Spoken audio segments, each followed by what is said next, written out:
Hi, today we're at Joshua Tree National Park, and this here is called Split Rock. Okay, and you get here, here's the parking area for the trail. The trailhead starts over here, and it wraps around to a loop I'll tell you about. Also takes you around to Face Rock and Skull Trail. And our hike started at Skull Trail, so we're going to start at Skull Trail and backtrack up to here to Split Rock. Hope you can join me. Hi, we're in Joshua Tree National Park, and today we're going to hike to Split Rock, kind of where Split Rock starts with Skull Rock Trail, at the end of Skull Rock Trail, and we're going to head around Face Rock here, and I'll show you all about this trail. And all the trails are kind of the same, but they're all a little different. So Split Rock Trail, the main trailhead is actually located at the end of Split Rock Picnic area, about a half mile off Park Boulevard. The whole trail is a 1.9 mile loop, has a 252-foot gain, takes about an hour to complete, but I suggest take longer to enjoy the views and all the pretty brush, and even some of the flowers. It's very popular for walking and hiking and jogging. It's not as crowded as the other trails, but seasonally it gets really crowded. There are a lot of joshua trees and pinyon pines, wildflowers, and incredible views. Make sure you bring plenty of water, and then take the detour up to Face Rock, which is here. All right, look at all the incredible faces in the rocks. It's very popular with climbers. So here's our elephant in Face Rock. Got his eyeball on his head. He's got a big long trunk. Comes down the whole face of the rock. Next to our Pinyon Pine. All right, and our California Junipers. So here's our desert oak from the genus Quercus. All right, here we got our juniper. We have a little silver cholla, and this guy's called an ironwood. And our ironwood has a little bit of desert mistletoe on him with the berries, just right before our phenylepepla birds come down, have a little snack. Here's our Pancake Cactus. Behind me, these are all desert oaks. This one here, though, he's a California juniper. Some desert oaks here. Here's a pinyon pine. All right. Lots of cool plants up here. So the desert oaks, they can grow as shrubs or trees, depending on the condition. So can our little junipers here as well. This guy here, called a cat claw. All right.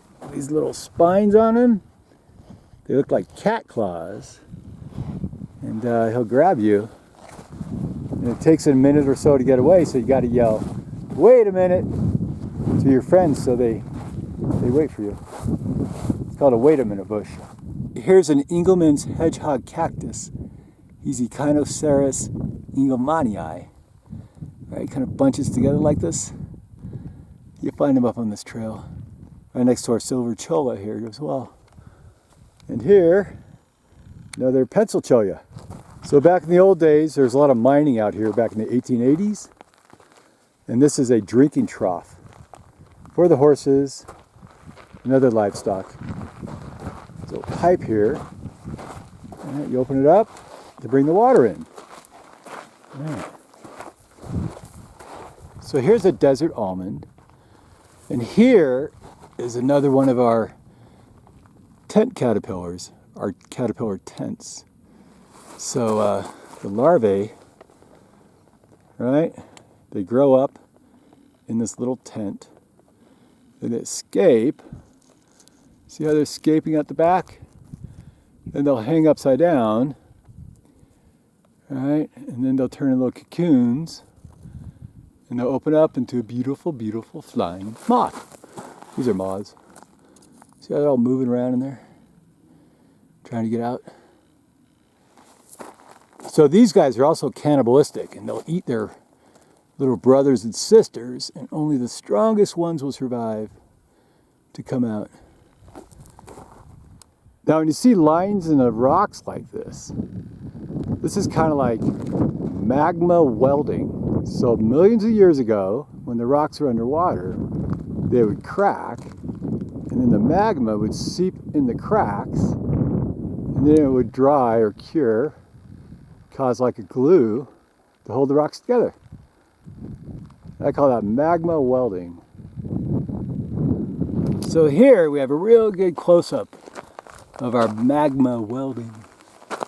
See this little line on this rock on the ground, and it cruises up here, and then even up here, and it'll cruise up to the rocks. Here's a terrific little California juniper. All sorts of berries on them. Those little berries, now they're really hard. You don't need it yourself as a human, but if you're a deer or a little squirrel or somebody, you can gather these up and you can eat them. All right, look at this little cave, or arch. You rode it into our rocks. And the all face rock has these great caves all up around here. I'll show you one over here. Be careful for sidewinder rattlesnakes, because they'll come out and get you. All right. Also watch out for mountain lions too. All right. Any snakes? Any snakes? If I was a snake, I'd be in here. Oh, wow. But I don't see one, which is very fortunate or unfortunate. Check out this little Joshua tree. He's probably just a couple years old, and how he got here, who knows? He probably fell off another Joshua tree, just ended up here, started to grow. And this guy will get, 6 feet high, maybe up to 9 feet high before he branches. And at the top here, there's like a terminal bud. And inside this plant are a bunch of enzymes, and it prevents this bud from growing more. And we also have buds on the sides as well. So he'll grow up, and the gravity will pull that enzyme down, and then let the buds then grow into little flower branches or flower stalks. And that'll stop the vertical growth of this plant, and it'll send out new branches. That's how these guys grow. Huh. Wow. So here we have a pinyon pine, and we have little pine cones. See that? Little pine cones on our pine tree. Take a look at this guy. Now I don't know, I think that was a pine tree. And up here, there's another dead pine tree, or tree, right up here. And this whole wash comes down. You'll notice we got another dead guy here. All right. And way on the other side is another dead guy. So something happened here, or these trees, whether it's a pine tree or not, I don't know, were aligned better with the water table. And then maybe an earthquake happened and it shifted the water table down into this little gulch. And then they starved from lack of water. All right? I have no idea. I just made that up.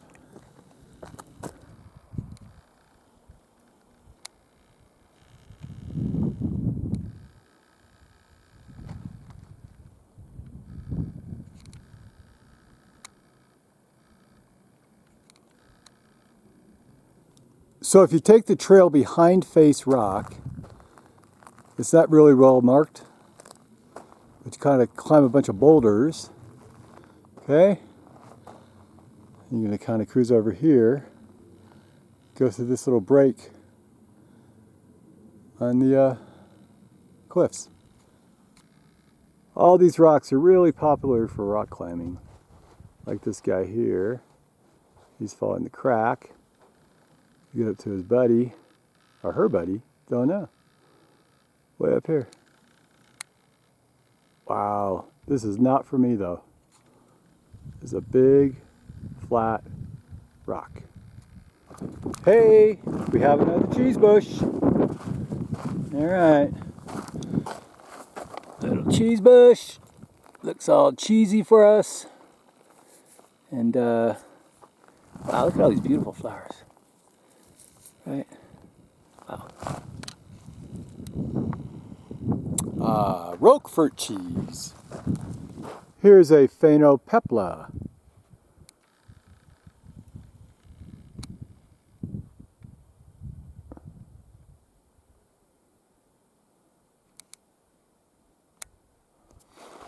So this Joshua tree is like 20 feet long, and he obviously fell down. What happens is these stalks on the end, or the segments on the end, they'll just simply reroot, create a new tree. So don't feel sorry for these guys if they fall down. Just kind of what they do.